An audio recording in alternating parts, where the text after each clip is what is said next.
welcome to this new tutorial. In this video, I'll be showing you how to connect your form submitted data with Google Spreadsheets, and we'll be doing all of that using a Zapier webhook.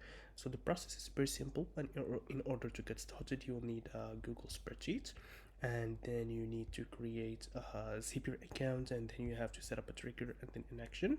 So the trigger in that case would be a webhook trigger, and then the action would be to create a spreadsheet in Google Sheets.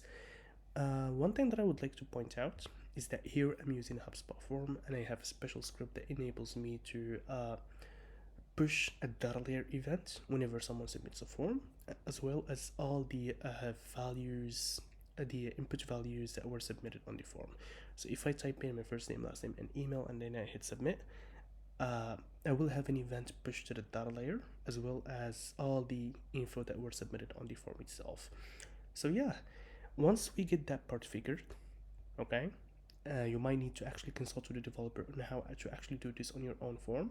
But once you get past this, you will need to add this script on your GCM. This is what actually will enable you to send the data from the form that was submitted, along with all the parameters, if you will.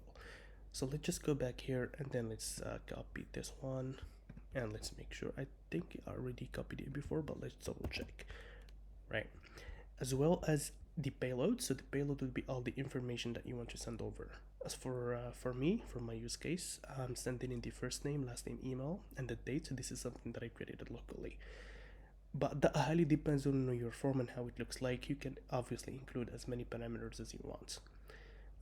So yeah, let's just go ahead and close this for now, and for this code I will leave it down on the description box. So let's just go ahead and preview this.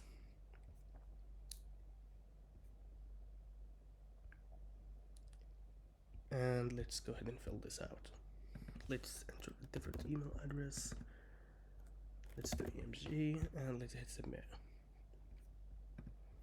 So right now we have the data layer push, and as I said, it includes all the parameters that were submitted. And if we take a look right here, you should see them all. For here, as you can see, this was fired as well. And then if we go to this one, so let's hit load more, and then you will see that these were the parameters that just came in. So let's say continue, continue, continue, continue, retest action.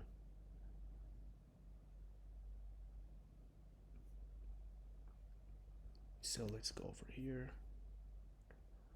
Yeah, and as you can see, this is exactly the info that I submitted, except for one little thing that we need to fix, which is this one. If we go to format, we just have to make it a date. Yeah, and as you can see right now, it's fixed. So yeah, hopefully this tutorial was helpful to you. Let me know if you have any questions, and thank you so much.